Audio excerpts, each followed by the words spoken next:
tudo bem com você? Estamos aqui com mais um episódio do Alô Criançada e hoje nós vamos falar de um assunto que eu gosto muito. Eu tenho gostado de falar de adolescência, desse início da juventude, e eu trouxe um colega aqui para falar da ida do seu filho para a universidade. Você que tem um adolescente em casa, que ele já está ali no ensino médio, você já está pensando o que será do futuro do meu filho? Como que o meu filho vai se comportar na universidade? Será que ele conseguirá manter os valores ensinados em casa? Será que eu vou receber 4 anos depois o mesmo filho que eu enviei? Hoje eu quero falar sobre esses medos. E como os meus filhos estão pequenos, eu trouxe alguém aqui especialista no assunto, que já conhece o caminho das pedras. Eu trouxe aqui meu amigo Natan. Obrigada, Natan, por ter aceitado esse convite. Muito obrigado pelo convite, Juliana. É um prazer estar aqui. Que bom. E ele vai tratar disso. O Natan, ele já conhece o caminho das pedras, já teve grupos de evangelização em universidades, já acompanhou universitários ao longo de muito tempo. E nós vamos falar sobre esse assunto.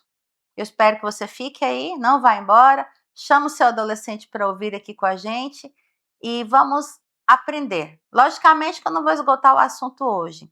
Eu gosto de trazer o convidado no segundo, terceiro, quarto encontro, até ele virar sócio, para a gente falar o máximo possível dos assuntos que ele domina. Hoje é só o começo desse assunto. Então, nós vamos para um intervalo bem rapidinho para voltar com tudo no nosso assunto. Não vai embora, fica aí e me espera.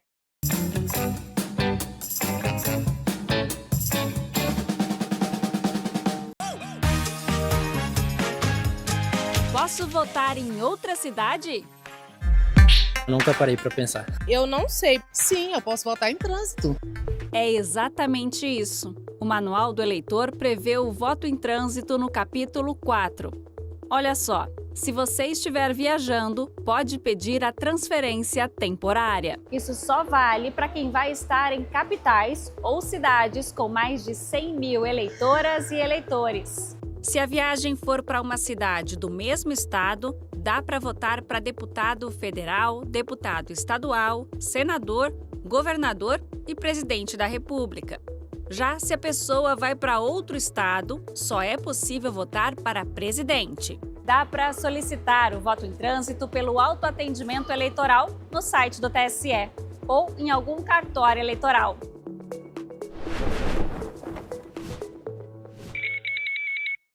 O carro mais pop do Brasil só podia ser o mais popular. BYD Dolphin Mini, o carro mais vendido do varejo no Brasil. 100% elétrico, mais econômico do que moto, com parcelas a partir de R$ 839. Aproveite!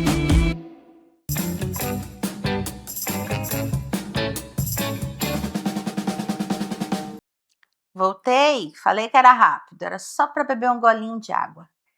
Vamos entrar no nosso assunto, mas eu gosto de começar esses assuntos mais cavernosos à luz da palavra de Deus.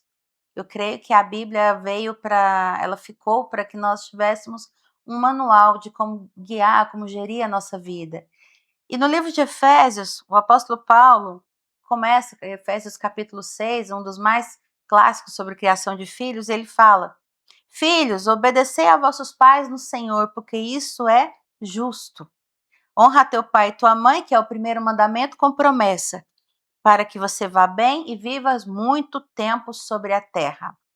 E vós, pais, não provoqueis a ira aos vossos filhos, mas criai-os na disciplina e admoestação do Senhor. Os pais costumam lembrar do primeiro versículo, honra teu pai e tua mãe. E os filhos costumam lembrar do pais, não provoquei vossos filhos a ira. Mas, Natan, não tem como fugir, é uma missão para que os dois lados executem, né? Exato. A família toda tem tarefas. Todo mundo tem a sua missão. Fala um pouquinho dessa experiência sua pra gente. Então, eu trabalhei por cerca de 15 anos aí com a Aliança Bíblica Universitária do Brasil, uma organização missionária dedicada à evangelização e ao discipulado no contexto universitário. Uhum. E também fui universitário, né? Eu cursei música numa universidade federal e depois desse período eu servi como missionário. Então, a universidade é um lugar de encanto, assim, de alegria para mim. Minha esposa é professora universitária, nós temos um filho que esperamos que vá para a universidade, né, quando chegar o tempo oportuno. Então, a gente é muito feliz com a possibilidade de estudar, de conhecer as maravilhas de Deus por meio das várias áreas acadêmicas, pela ciência. Eu entendo que estudar é parte da nossa vocação como seres criados à imagem de Deus, né? Uhum. Assim, eu acho que o maior medo dos pais hoje é não saber o que vai ser do filho no final da graduação, né. Então, assim, o pai cristão, o pai que tem os princípios, eu não vou nem engessar isso no ambiente cristão, mas quando você cria um filho naquele ritmo da sua casa, você espera que ele continue naquele ritmo, que ele siga os seus princípios. A maioria dos pais espera que o filho seja um novo eu lá na frente, um eu melhorado. E a gente não pode deixar de perceber que o ambiente universitário, ele expande horizontes, né, expande a nossa mente em vários caminhos. E aí a gente esquece que esse menino vai trilhar por esses caminhos e que é impossível que ele volte como ele foi. Mas o principal, nós pais temos que entender, a essência do nosso filho não precisa mudar, mas de fato ele não vai voltar como ele foi, né. E esse é o maior medo. E nesse tempo que você esteve na Aliança Universitária, você estava ali muito próximo dos jovens, dos pais. Quais eram, assim, as maiores angústias que os pais traziam para você? Uma das angústias mais recorrentes que eu lidei nesse período de missionário é receber e-mails ou telefonemas de pais pedindo, né, informando que o filho acabou de passar numa universidade X, em determinado lugar, que vai ter que morar fora de casa, numa outra cidade, longe dos pais.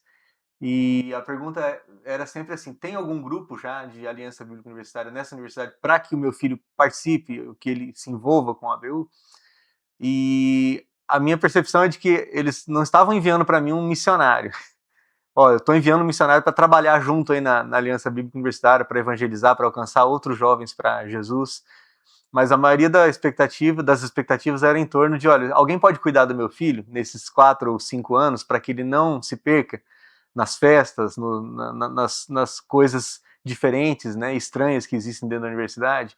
Então era um temor de que se desviasse, que se perdesse, mais do que um envio de alguém para participar da missão, né? Então a gente teve que lidar muito com isso, essa expectativa de que alguém cuidasse do filho nesse período de vulnerabilidade, por assim dizer. Alguém que fizesse o papel dele, né, ali, né, que Exato. estivesse ali. E assim, Natan, eu tenho falado aqui já há alguns programas, volta e meia eu volto nesse assunto, né, é o ensinar a criança no caminho. Infelizmente, nós vemos hoje os pais terceirizando a criação dos filhos, né, então, delega para a escola, delega para a igreja, delega para a natação, para o professor de reforço. Estão delegando várias áreas da vida dos filhos para outras pessoas.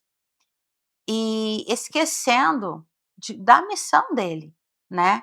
Na Bíblia não está lá: "Mestre, ensina o seu aluno no caminho que ele deve andar", está lá: "Pais". Nós temos que ensinar, nós temos que estar no caminho para que o filho nos veja trilhando o caminho e queira trilhar junto. E o que eu mais percebo hoje que existe até uma corrente nas igrejas hoje que eu considero infeliz, de falar assim: "Crie o seu filho para ele ser empreendedor". Não, mas não envie o seu filho para a universidade, senão você vai perder o seu filho. É isso. Envia um missionário, você falou, os pais não estavam enviando um missionário para ser Uhum. luz ali, estavam enviando uma lâmpada apagada para ver que talvez o grupo da universidade acender a lâmpada do filho, né. Exato. Do ponto de vista bíblico, o mundo inteiro é um lugar hostil à fé. Não é só a Uhum. universidade que é um lugar hostil à fé. Eu sinto que muitos pais, por vezes, não têm problema nenhum de entregar seus filhos a mamon ou a uma carreira de sucesso. Olha, eu quero que meu filho passe num curso que é renomado, que ele ganhe muito dinheiro. mas eu tenho medo de que meu filho se envolva em promiscuidade sexual, ou se envolva com drogas, ou com criminalidade. Qualquer um desses caminhos são pecaminosos, segundo as Escrituras, mas nós temos pecados que para a gente geralmente tá mais tranquilo, Aceitáveis, né? são mais aceitáveis do que outros, né? E eu acho que a gente precisa rever assim, o conceito bíblico de que Deus é quem nos colocou nesse mundo, né? E claro que ele criou tudo muito bom, a gente corrompeu, né? A gente se associou com a serpente lá no Éden, Uhum. e as coisas desandaram, mas desandaram para todos os lugares, né? Então, não é que a universidade é o lugar hostil. O ambiente de trabalho é hostil, a escola é hostil, a família, muitas vezes, é um espaço de aridez para a fé, para a vida, para a espiritualidade, né? Então, tem sim em mente que a universidade é o bicho-papão da fé, ou dos caminhos, né? De um jovem cristão que quer guardar a sua fé.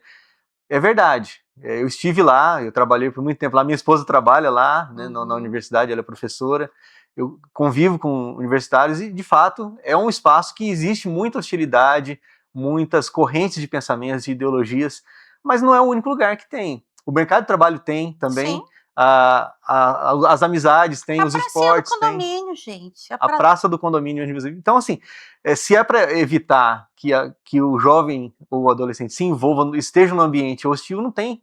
É o que Jesus fala, né? Não os peça que os tires do mundo, mas os livre do mal, né? Então, acho que a postura que a gente precisa ter é pensar como que eu posso permanecer no mundo livre do mal. Essa é a pergunta. Não é tentar criar uma bolha ou um espaço que seja um compartimento hermético, fechado, que ali não tem problema nenhum. Vai ter problema. Não tem como estar no mundo pós Gênesis 3, né, a queda, num ambiente em que seja totalmente estéril e livre de ameaças para a nossa caminhada com Deus e para a nossa espiritualidade. Não tem como, né? E falta muita segurança nos pais, porque penso eu que esses mesmos pais também não estão tão seguros quanto a educação que deram, né? Tem uma historinha que eu já ouvi na internet várias vezes, né, que alunos de engenharia fizeram um avião, aí ia ser o primeiro voo desse avião, aí tava aquele bafafá, né, todo mundo ali filmando, e os alunos dentro do avião e o professor dos meninos lá dentro. Aí todo mundo falou assim: "Gente, será que esse avião vai cair? Será que esse avião vai cair? Será que vai dar certo?" E o professor calmo, tranquilo lá no banco, aí de repente a repórter falou assim: "Mas por que você tá nessa tranquilidade?" Eu falei assim: "Esse avião não vai cair." Ela falou: "Mas como você tem tanta certeza?" Ele falou assim: "Porque eu conheço meus alunos, ele não vai nem levantar." Né. Então, é engraçado, mas no fundo, nós sabemos quem são nossos filhos, porque nós sabemos que tipo de criação nós demos para eles. E aí que eu acho que mora o medo dos pais, porque eles sabem que falharam em transmitir a essência do propósito dele na vida. Assim, logicamente estamos aqui falando de uma fé, porque os pais cristãos têm medo do ambiente, mas eu não falo só da fé. Os pais que falharam em transmitir valores morais sólidos para viver bem em sociedade ao filho, eles têm medo do filho ser influenciado e não tem certeza de que ele poderia ser um influenciador, né. Vivemos a era dos influencers, mas de fato os pais têm medo porque sabem que estão falhando em transmitir o que deveriam transmitir, né. Eu acho que você deve ter topado com um monte de família assim ao longo desses anos. Com certeza. E a gente cria bolhas, né? Acho que o grande dilema da paternidade, da maternidade, é pensar que você pode proteger o tempo todo seu filho, né? A gente faz isso, né? Desde quando ele é bebê, a gente quer Sim. criar ambientes em que ele não se machuque, não se, né? E a gente evita, só que uma hora essa bolha estoura, em algum momento vai estourar. Então, aos pais que, na questão da educação, né? Muitos pais fazem questão, eu vou educar meu filho aqui em casa, em homeschooling, ou eu vou colocá-lo numa escola que tem confessionalidade cristã, e aí, assim, vai chegar um momento que essa bolha vai estourar, né? Então, não tô criticando a escola cristã em si, mas até que ponto nós, como pais, permitimos que os nossos filhos conheçam esse mundo. Se percebam que o mundo é muito mais, esses horizontes, né? Uhum. Porque a gente não pode esperar a universidade chegar para que os horizontes sejam expandidos. Eles precisam ser expandidos antes.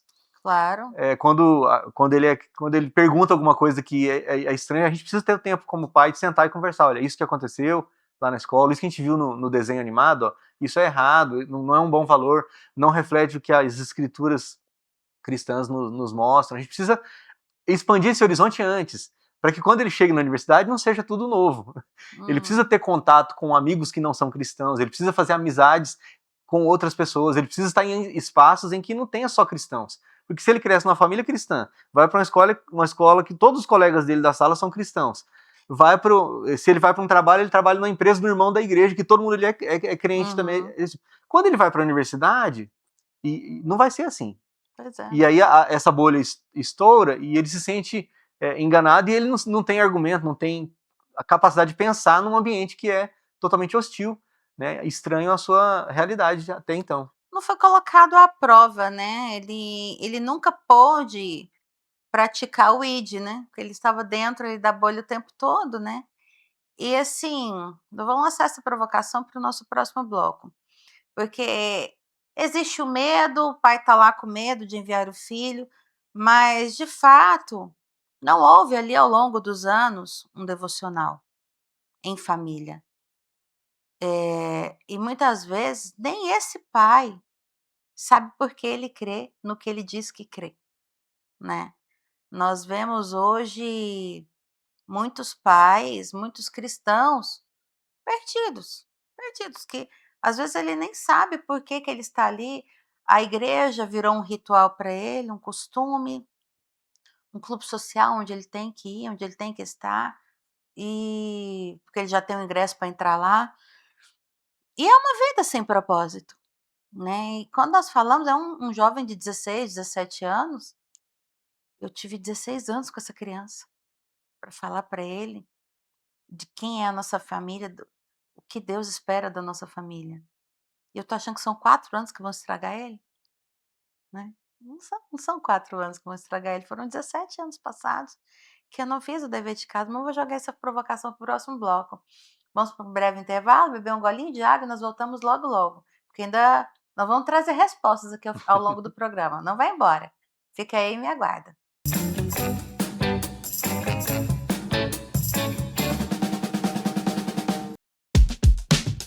Calendário Eleitoral 2026. De 20 de julho a 20 de agosto, os grupos específicos de eleitoras e eleitores que podem solicitar à Justiça Eleitoral autorização para votar em outra sessão ou local de votação são pessoas com deficiência ou mobilidade reduzida, indígenas, quilombolas, integrantes de comunidades tradicionais e residentes de assentamentos rurais, militares e agentes de segurança pública que estarão em serviço no dia da eleição, além de magistradas, magistrados, servidoras e servidores da Justiça Eleitoral e integrantes do Ministério Público Eleitoral em atividade na data da votação, presas e presos provisórios, adolescentes em unidade de internação, além de pessoas em situação de rua.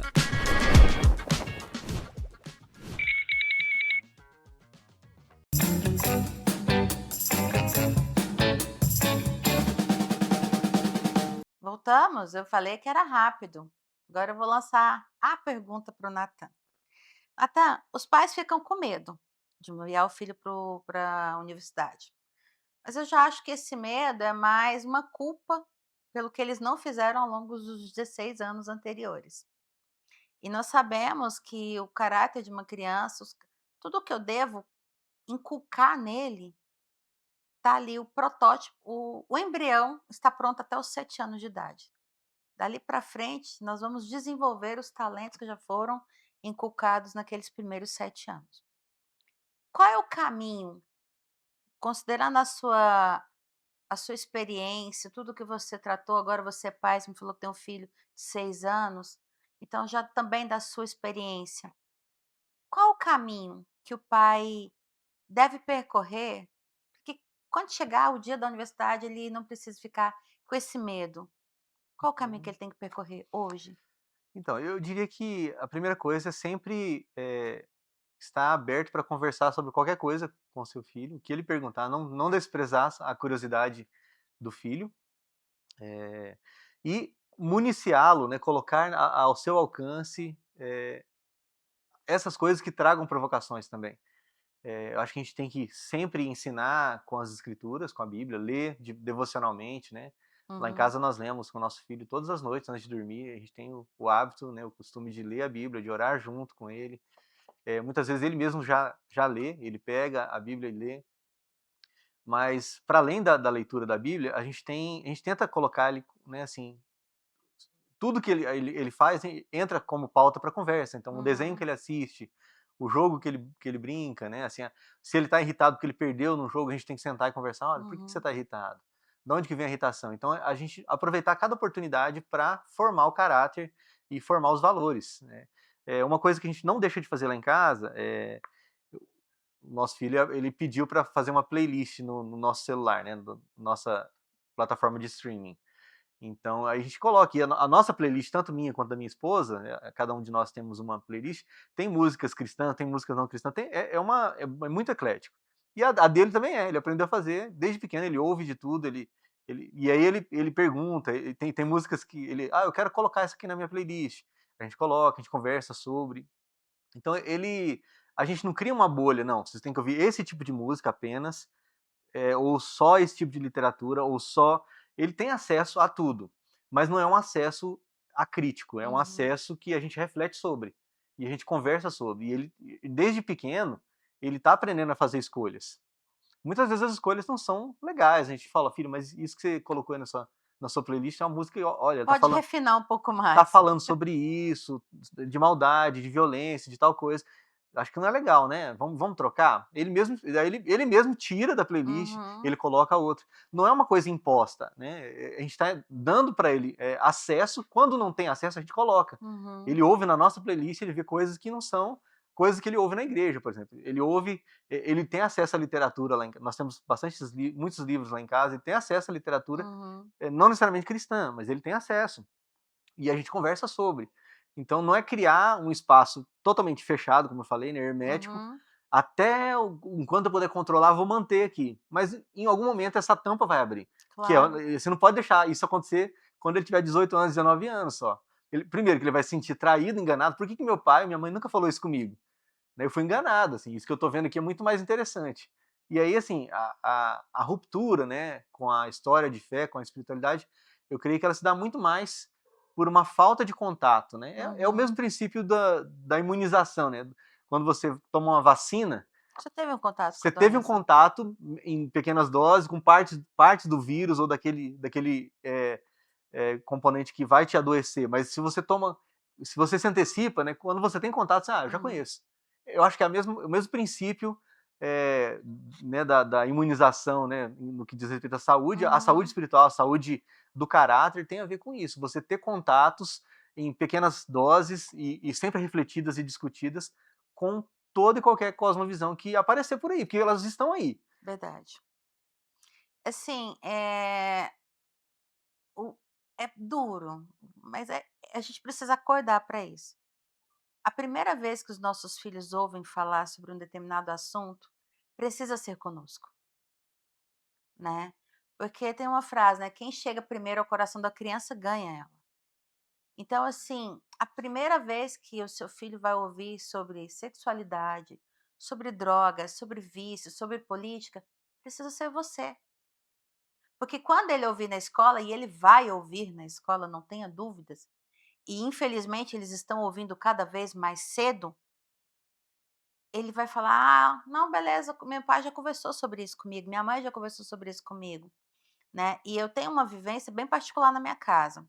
Meu filho tem 10 anos, ele fez 10 anos agora em abril, só que ele estuda com meninos de 12 anos, porque ele foi adiantado um ano.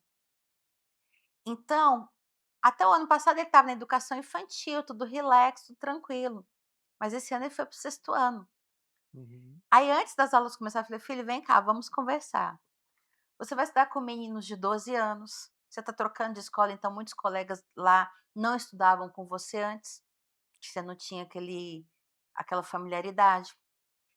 Você vai começar a ver meninos falando de namorados, você vai começar a ouvir meninos falando de sexualidade. Você vai perceber que a maldade vai ficar maior, que eles vão ficar mais violentos, mais agressivos. E você precisa entender uma coisa, aí eu logo aflorei lá do fundo: "Você não é todo mundo", né, porque toda mãe sonha em falar isso um dia. Falei: "Você não é todo mundo, você não é igual a eles, você não precisa ser igual a eles, mas você não pode ficar sem saber que isso existe". E eu conversei com esse menino de tudo. Foi um papo, assim, que eu fui perguntar: "O que que você sabe?" Ele falava: "Bom, então é assim, assim, assim, assado", até que chegou uma porque ele falou: "Mãe, credo, quero continuar essa conversa mais não, mãe, tá bom, tá bom, tá bom, já entendi". Mas de lá pra cá, direto ele fala: "Mãe, hoje o colega falou disso e disso e disso". E eu pensei: "Mãe, assim, assim, assado". Eu falei: "Ah, tá vacinado". Então nós precisamos perder o medo de conversar com eles sobre tudo, né. E os Uhum, pais hoje em dia acham que é a escola que tem que falar disso, que é a igreja que tem que falar disso, mas ele precisa entender, quem tem que falar é ele, né. E isso você falou, seu filho é eclético, ele já tem contato, ele sabe que existe um mundo. E quando ele se deparar com ele, ele não vai ficar assim, deslumbrado. Eu falo: "Tá, eu já conhecia, meu pai já me mostrou uhum. isso, né". Eu acho que esse é o ponto principal, né, Nathan? Eu acho que essa coisa de preservar, de privar a criança, passa até pela maneira como nós contamos as histórias bíblicas. Lá em casa, por exemplo, a gente conta, né? A gente lê a Bíblia com ele. E assim, quando chega nas partes mais tensas, difíceis, a gente não esconde, não. Por exemplo, a arca de Noé. Realmente, Noé e seus filhos foram salvos, mas Deus matou todo mundo. Uhum, Aqueles pares de animais que entraram na arca foram salvos, mas todos os outros animais foram mortos, morreram afogados. A gente conta para eles. Que assim, a gente, até seja na igreja ou em casa, a gente meio que dá uma amenizada, né. suavizada nas histórias bíblicas. Não. Morreu todo mundo. Morreu por quê? Por causa do pecado. A gente não tem medo de contar, assim, né? Ó, ah, ontem à noite nós estávamos lendo na Bíblia dele, a gente pegou na história do Natal, Uhum, que é o episódio que Herodes, né, uhum. procura matar Jesus quando ele é bebezinho e eles têm que fugir para o Egito. E a gente contou para ele. E na Bíblia Morreu. dele está escrito lá, olha, Deus mandou um anjo, né? O José foi avisado pelo anjo de Deus e eles fugiram para o Egito. Mas sabe o que o Herodes fez? Ele matou todas as crianças. Como ele não sabia quem que era Jesus, ele pegou todos os bebezinhos de 2 anos para baixo e matou. Todos os bebezinhos daquela cidade de Belém e nos arredores foram mortos. Porque o Herodes era malvado. Uhum, Ele não temia Deus. A gente não omite essa parte, porque está na Bíblia. É uhum. verdade bíblica. A verdade bíblica não é só o que eu extraí mais Claro. suave. Deus quer que a gente tenha acesso a tudo. E o nosso filho, desde bebê, desde criança, ele tem acesso a tudo. Acho que a gente não pode privar, porque isso é criar outra bolha, é achar que o Uhum. nosso Deus, ou que o Deus cristão, é um Deus assim, fofinho. Não é, ele é santo, ele tem ira, ele pune o pecado, o mal. Existe maldade no mundo, né? Então, é possível criar bolhas dentro da bolha. Né? Dentro da bolha cristã, a gente ainda tem um jeito que não é nada, assim, Uhum. a gente omite, a gente cria edições do texto ali para entregar para a criança. A gente tem que entregar tudo. É isso mesmo. E assim, nós não podemos, né, ter medo de tocar nos assuntos. E nós vemos que hoje os pais são cheios de dedos, né? Então, ai, vou levar meu filho para psicóloga para ela conversar com ele sobre isso. Não, é você, pai, você, mãe, que tem que conversar. Só que eu falei até gravando um último programa aqui, nós pais hoje vivemos a era onde existe mais informação, onde nós temos mais ferramentas, mais conhecimento sobre criação de filhos, sobre comportamento. Nunca tivemos tanto material sobre isso. Mas nós somos a geração que menos tempo tem de aplicar isso, né. Então nós vivemos atarefados, nós vivemos assoberbados e não temos tempo de colocar em prática algo que já está aí ao nosso acesso, né. Acho que vem disso, Jesus falou: "Conhecereis a verdade e ela vos libertará". Nós estamos escravos do pouco tempo, né, estamos escravizados. Trabalha, trabalha, trabalha e não tem tempo de nada. E não deveria, né? A Uhum, tecnologia deveria facilitar, né? justamente. Ninguém lava mais roupa no rio, né? Todo mundo tem máquina de lavar em casa. Ninguém faz comida no fogão a lenha. Tem que colher a lenha, colocar no fogão. Então, assim, muitas coisas reduziram que tomavam tempo, né? Então, o que de fato acontece é que a gente não quer, né? A gente não quer passar tempo com o filho, a gente não quer conversar. Eu acho que o problema real é esse. Nós dizemos que somos muito atarefados, mas todos sempre foram atarefados. Meus avós foram atarefados, eles Uhum. viviam na roça, né? Tinha que De acordar, sol a sol. tem que tirar leite da vaca, tinha que colher, plantar e colher na roça, debulhar milho, fazer. Hoje a gente pega tudo no supermercado pronto, já pré-cozido. Então, por que que a gente tem menos tempo? Não é porque a gente não tem facilidade, a gente tem facilidade, nós não queremos, né? No fundo, no fundo, para ser honesto, né, se a gente fosse honesto, a gente dizia, olha, eu não quero, eu prefiro ficar na tela, e aí eu reclamo que meu filho tá muito na tela, mas ele tá fazendo o que eu tô fazendo, né? Ele quer ter um celular, por quê? Porque o pai e a mãe estão no celular. Ele não quer conversar, porque eu também não quero conversar. Então, assim, nós temos facilidades, só que a gente não usa essas facilidades por causa do nosso próprio coração Uhum. egoísta e É orgulhoso que a gente não interessante, quer, né?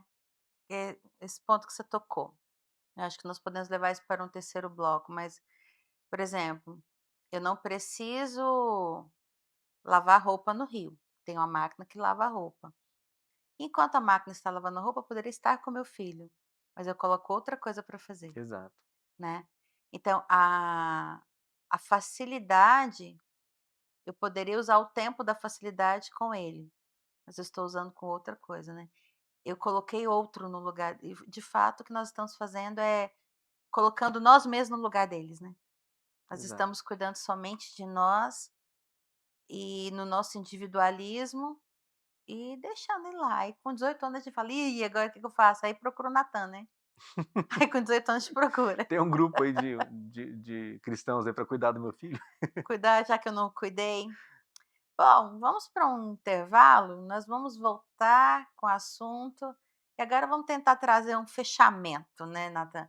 Logicamente nós não vamos esgotar o assunto em 45 minutos, mas vamos tentar dar um norte para você pai, você mãe que está nos assistindo.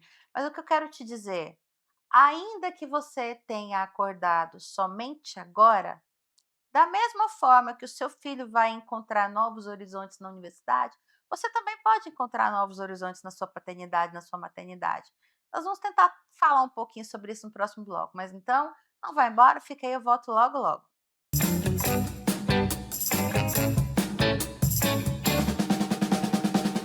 O Brasil chega às eleições de 2026 com um eleitorado maior. Mais de 158 milhões de brasileiras e brasileiros estão aptos a votar no dia 4 de outubro, primeiro turno. Segundo os dados divulgados pelo Tribunal Superior Eleitoral, o TSE, São Paulo segue como o maior colégio eleitoral do país, ou seja, reúne mais de 34 milhões de eleitoras e eleitores, representando 21,48% do total. Em seguida, aparecem Minas Gerais e Rio de Janeiro. Também houve um aumento do eleitorado no exterior. Agora, em 2026, quase 919 mil eleitoras e eleitores vão poder votar fora do Brasil. Este ano, a maioria do eleitorado se concentra nas idades adultas, de 40 a 44 anos, com mais de 15 milhões de pessoas, 10,08% do eleitorado nacional. Já as pessoas com 60 anos ou mais somam quase 38 milhões do eleitorado. E mais de 3 milhões de eleitoras e eleitores com até 18 anos estão cadastrados para as eleições de 2026, o que representa 2,25%. As mulheres seguem sendo maioria, representando 52,8% do corpo eleitoral. As estatísticas também revelam avanços no preenchimento da autodeclaração de raça e cor, tornando o cadastro eleitoral mais diverso e reduzindo significativamente o número de registros sem essa informação. E olha só, o eleitorado indígena chegou ao patamar de quase 288 mil votantes.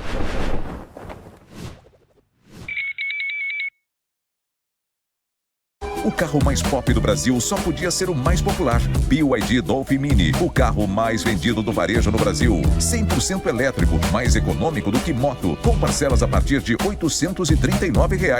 Aproveite!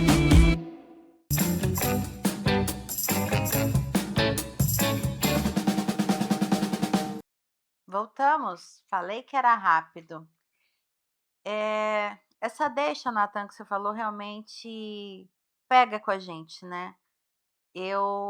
A facilidade da vida, a máquina de lavar louça, a máquina de lavar roupa, as facilidades de nos roubaram tempo.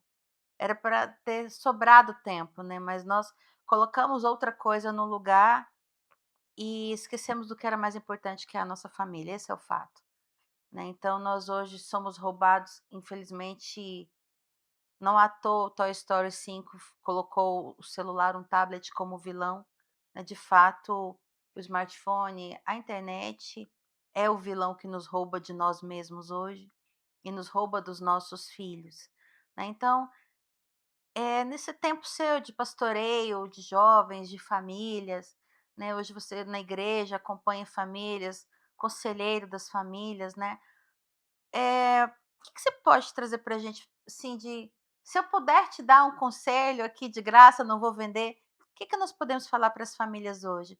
Como eu vou pastorear o meu filho? Como eu vou ganhar o meu filho, né?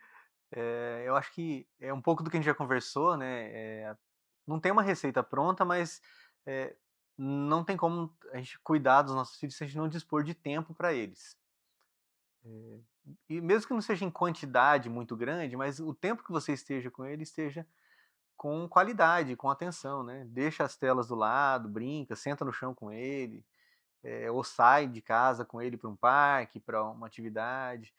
As conversas vão surgindo nesse momento, né. Nem sempre dá para a gente pautar algo com o nosso filho, assim, de: "Olha, hoje filho, vamos marcar uma conversa, para quarta-feira, 15h, nós vamos conversar sobre, eh, briga na escola, sobre bullying". Isso não é assim que as coisas funcionam, né, a criança ela tem um tempo, eu brinco que as crianças elas habitam no kairos, né, no tempo Uhum, oportuno, elas não habitam no cronos, né, naquela coisa cronológica que o adulto tem.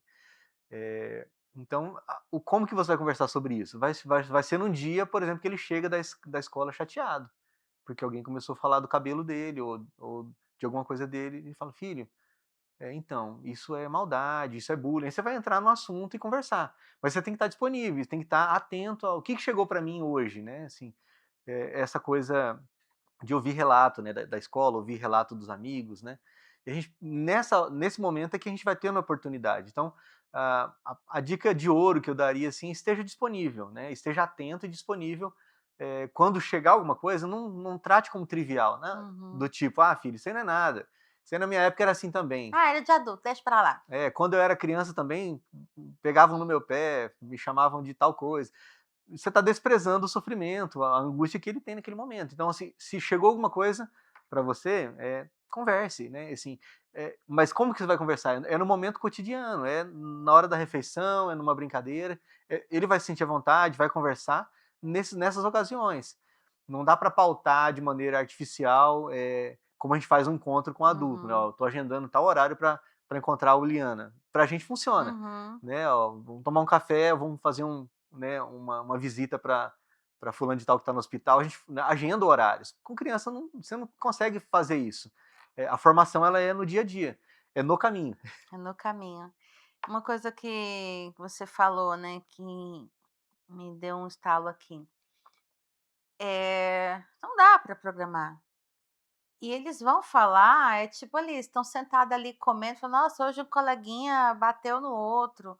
Não, hoje a minha professora falou isso". É ali, a gente precisa estar atento, né, porque eles vão falar, ali, eles vão soltar coisas. E uma coisa assim que minha mãe minha mãe estudou pouco. Minha mãe é costureira, meu pai também estudou pouco, meu pai foi caminhoneiro, motorista há muitos anos, mas sempre houve muita sabedoria neles, principalmente na minha mãe, pelo meu pai ser caminhoneiro e viver fora, minha mãe que estava ali com a gente. E minha mãe sempre escutava a gente. Eu lembro disso, minha mãe quando ela foi trabalhar fora, eu já tinha uns 10, 11 anos. Até os 10 anos minha mãe estava ali em casa, o tempo todo com a gente ou trabalhando em casa. Mas ela sempre chamava a gente para a mesa. Então ela falava: "Ó, fui lá buscar o salário do seu pai, esse mês nós temos que pagar isso e tudo, esse mês dá para comprar isso, não dá?". E a gente tinha uma assembleia geral da ONU em casa, pequenos. E minha mãe chamava a gente para ler a Bíblia, a gente nem na igreja aí, minha mãe falou: "Vamos aqui, vocês precisam saber que vocês não são filhos de chocadeira não, tem um Deus para vocês prestar conta, então vamos ler a palavra dele". A gente lia ali salmos sem muito entendimento, mas a minha mãe ela tinha uma sabedoria, e tem ainda, que é assim, e ela sempre falou, e quando eu me tornei mãe ela falou: "Vou te falar uma coisa, seus filhos só vão ser pequenos uma vez, então gaste tempo com eles. Eles só vão ser pequenos uma vez. Então você vai relevar a infantilidade deles, você não vai sair gritando com eles. Eu gritava com vocês demais, mas hoje eu vejo que isso é errado". E ela sempre, toda vez que eu vou contar algum conflito que eu tô com o Miguel e a Manuela, ela volta lá com a lapada, né. "Eles só vão ser pequenos uma vez".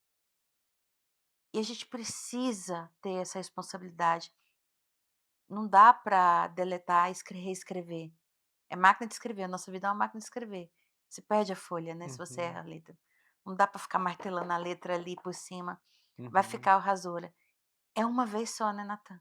Exato, É uma uma vez só. vez, E tem que ser bem aproveitada essa única vez. né, é uma vez, a cada fase é só uma primeira vez de tudo.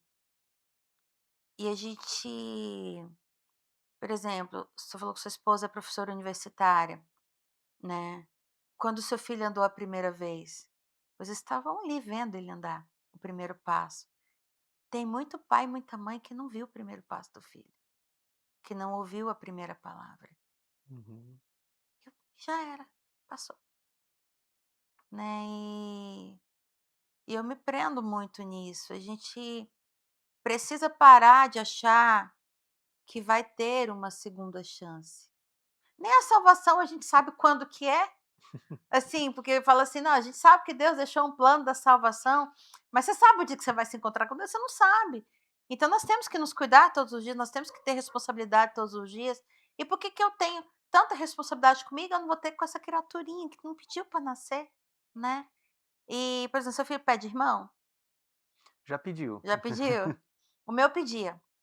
E ele falava assim: "Mãe, eu quero uma irmã". E o papai do céu vai me dar uma irmã, e eu ali tentando, e Deus escolhendo a hora. Aí quando ele estava com de 4 para 5 anos, eu engravidei, aí eu perdi. Aí eu falei para ele, falei: "Meu amor, o neném voltou para o céu, porque ele não tomou vitamina suficiente, então Jesus levou ele de volta", foi como eu contei para ele da perda, né.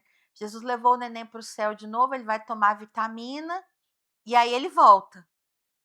E esse menino começou a orar e falava assim, ele conversava com esse irmão no céu: "Você tá tomando vitamina? Você tá tomando direitinho que você precisa voltar". E ele falava assim: "Mãe, Deus vai me dar uma irmã". Eu falei: "Mas por que você quer uma irmã?". "Porque ela não vai menina tem brinquedo de menina, menino tem brinquedo de menina, ela não vai mexer com as minhas coisas. Então Deus vai me dar uma irmã". Aí 1 ano depois certinho, engravidei da Manuela. Aí no dia que a gente descobriu que era Manuela, eu falei assim: "Eu sabia que era uma menina, porque Deus falou pra mim que ia me dar uma menina". Não adiantou nada que ela mexe no quarto dele lá, futrica em tudo. Mas ali, naquele momento, quando eu via ele orar e pedindo a Deus a irmã, eu vi que eu estava no caminho certo, eu vi que meu filho já tinha o relacionamento dele com Deus. E hoje você como pastor, você está ali com o pastor Tiago, como levar o meu filho a ter esse relacionamento com Deus? Sabe, ele lembrar que não é o Deus do papai, que não é o Deus da mamãe, que é o Deus dele também. Que a gente pode falar sobre isso? Eu acho que é o mesmo processo de você formar para qualquer outra habilidade. Por exemplo, você vai ensinar o seu filho a lavar louça. Na primeira vez, você não vai deixar ele sozinho. Uhum, Ele vai quebrar uns pratos, vai se cortar com os talheres, vai acontecer um desastre. Mas à medida que você vai ensinando ele a lavar as vasilhas lá da sua casa, né, você começa pelas coisas que são menos, né, que são de plástico, que não vai ter problema, você vai ajudando. O que ele terminou de lavar mal lavado, você vai lá e lava de novo, que está engordurado. É assim. Vai chegar um momento em que você vai poder deixar ele lá na cozinha sozinho, nem vai precisar você estar lá, mas é um processo. A vida com Deus, o relacionamento com Deus, ele é também da mesma maneira. É assim, você vai ler a Bíblia para o seu filho, porque ele não sabe ler ainda. Nosso bebê, nosso filho, ele lia quando ele estava na barriga ainda da uhum. mãe, a gente lia a Bíblia com ele. Então ele nasceu Ouvindo. ouvindo a palavra. Hoje ele tem 6 anos, ele lê, ele consegue ler. né? Mas a gente ora com ele, a gente tem um rodízio lá em casa, cada dia uma hora. Um dia ele ora, um dia a minha esposa ora, o outro dia eu oro, a gente vai fazendo rodízio, né? É, vai chegar o momento em que ele vai orar sozinho, ele vai fazer a sua devocional sozinho. Ainda não chegou, no nosso caso não Uhum. chegou. Mas é um processo gradual, mas ele precisa me ver fazendo sozinho. Então tem dia que ele está brincando, eu estou lendo a Bíblia. Estou lendo, estou marcando a minha Bíblia. Eu uso minha Bíblia, sempre eu marco com lápis de cor. E às vezes quando está muito pintado eu compro uma outra Bíblia. A minha Bíblia é toda marcada, né? Então ele aprendeu já a A marcar pintar algumas também. coisas. Ele não sabe muito bem a lógica do que ele está pintando, mas ele Ele tá pinta a Bíblia dele. repetindo. Sim, vai chegar um momento que ele vai fazer a sua leitura pessoal, sem a minha interferência, sem a interferência da minha esposa. Mas é um processo gradual, que precisa ser intencionalmente desenvolvido desde os primeiros anos. Se você está começando isso agora, é a mesma coisa. A diferença é que você vai começar a graduar isso agora. Você não pode esperar que você vai começar agora, você nunca fez isso com seu filho, e na semana que vem ele vai estar já sozinho, autônomo. Não é assim que funciona. Né? Para qualquer habilidade, para andar de bicicleta, não é assim. Se você nunca andou de bicicleta, você vai começar hoje, amanhã você vai ter uns tombos aí no caminho até você conseguir fazer. Então, para a vida devocional, a mesma coisa. É uma habilidade, é um relacionamento que ele vai aprender a desenvolver com uma pessoa, que é Deus. Então, ele vai precisar e você também, como pai e mãe, vai precisar de paciência, de perseverança. Tem dia que não vai dar certo, tem dia que você vai ter que interromper, tem dia que não vai dar tempo porque aconteceu alguma coisa, chegou de uma festa, ele estava com sono. Vai Uhum. ter intercorrências, como qualquer outra habilidade que você esteja desenvolvendo, né? Mas precisa de paciência, perseverança e não desistir, assim, né? E sempre é, conceder autonomia. Então, se o seu filho já sabe orar, você pode deixar ele orar sozinho, sem você e a sua esposa, Uhum. né? O seu cônjuge fazer a oração naquele dia. Lá em casa, a oração é totalmente democrática. Lá, a oração antes de dormir, cada um faz e com as suas próprias palavras. Não é a gente que fala para ele repetir mais. Já foi Uhum. uma vez assim. Ele ora. E tem dia que ele ora, é super engraçado, você tem que se segurar para não rir, né? Porque ele É ora, bonitinho, é ele bonitinho. agradece pelo brinquedo, pelo desenho animado, né? Pela sobremesa que ele comeu, que estava muito gostosa, para ter mais sobremesa, para ter sobremesa todo dia, não só no fim de A minha pequena semana. ora pelo cachorro da minha mãe e o cachorro da minha sobrinha, que nós não É, temos. então, mas é nesse processo que ele vai adquirindo a espontaneidade, ele está conversando, é ele que está falando. É o Uhum. Bento, né, o nome do nosso filho é Bento, é o Bento que está orando e está falando com Deus. Ele não está só papagaiando a palavra Uhum. do Natan ou da Patrícia, Repetindo. né, do pai ou da mãe. Então, é esse processo, né? Então, a gente precisa ter paciência, a gente precisa fazer todo dia, ele precisa ver a gente fazer sozinho, e à medida que isso acontece, ele vai aprendendo, ele vai entendendo que ele também pode falar com Deus. Uhum. E ele pode interpretar a realidade que ele está vendo à luz de Deus. Não, isso está acontecendo, mas olha, a Bíblia fala isso. Né? Isso que aconteceu é a maldade do mundo que está Uhum. aí e tal. Então ele vai aprendendo a fazer as relações. Né? A gente tem que ter paciência, não pode desistir de semear, de criar espaços para que ele amadureça na Uhum. fé, na vida, na vocação que ele tem, que Deus tem para ele também. Natan, e voltando, né, ao nosso começo. Tá, sou pai, tô aqui com um adolescente, vou enviá-lo, tá no terceiro ano do ensino médio, vou enviar esse menino para a universidade. Percebo que eu falhei ao longo do tempo, que eu fui omisso, que eu fui ausente, ou que eu não fui tão profundo quanto deveria. Eu até tocava nos assuntos, mas não como deveria. Eu não posso considerar que o jogo está perdido, ainda consigo fazer alguma coisa. Que Consegue. conselho que você dá para esse pai? Converse, peça desculpas pro seu filho, pra sua filha. Olha, eu nunca conversei isso com você, mas eu tenho medo, eu tenho, né? Confesse seus medos, suas preocupações. Se mostre vulnerável também, né? O seu medo do ninho vazio, o seu medo de tantas coisas, como pai você tem, né? Como mãe você tem.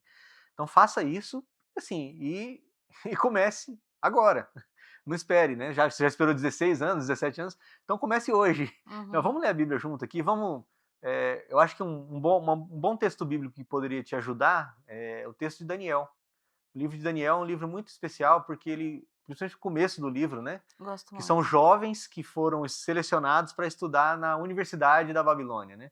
Nabucodonosor é, deportou o povo de Israel, ele pegou as melhores pessoas, né, as melhores famílias, os jovens mais inteligentes, mais cultos, mais aptos, Então ele fez uma seleção, um Enem, um vestibular, né? Ele escolheu Uhum. os melhores Ele para vai. ir para sua universidade. Eles deveriam aprender a língua, a literatura dos babilônios, para servir o rei da Babilônia, para servir lá no contexto pagão.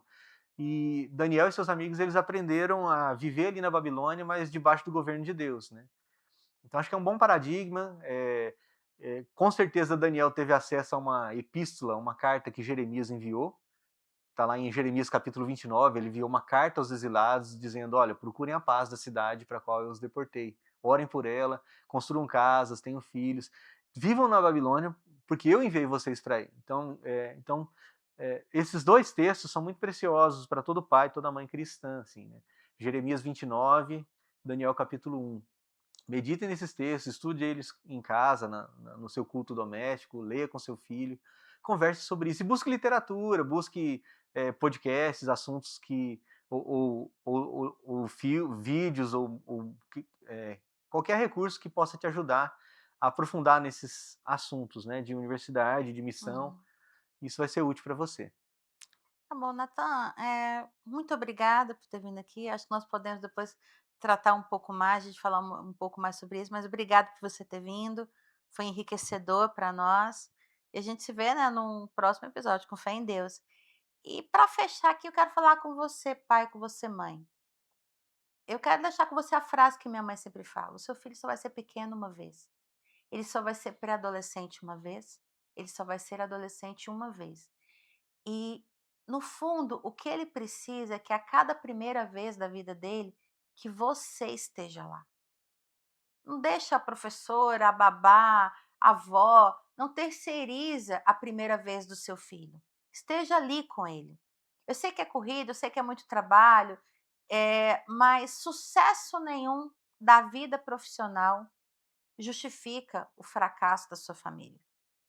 Né? Então você pode ganhar todo o dinheiro do mundo, você pode ser o maior CEO do mundo, você pode ser a mãe mais empoderada, poderosa do mundo.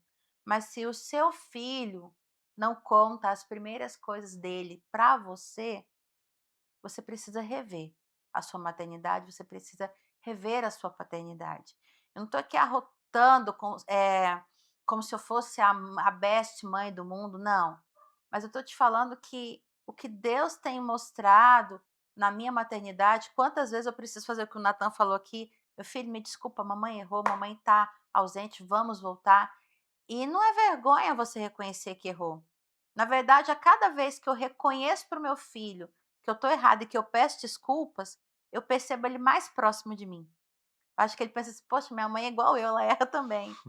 Então, nunca é tarde para você abrir a porta e entrar de novo no coração do seu filho. E deixar também a porta do seu coração aberta, para que ele possa chegar lá e falar: mãe, vamos conversar? Pai, vamos conversar?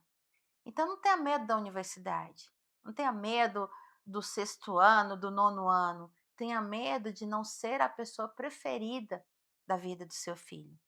E eu te encontro nos próximos encontros, nós estamos sempre aqui no Alô Criançada trazendo assuntos voltados para a criação de filhos, e eu conto com a sua audiência. Se esse conteúdo foi importante para você, compartilhe e não esqueça, chama Deus para a caminhada, vale a pena. Você vai perceber que o fardo vai ficar mais leve e nós nos vemos aí nos próximos episódios. Fique com Deus e até a próxima.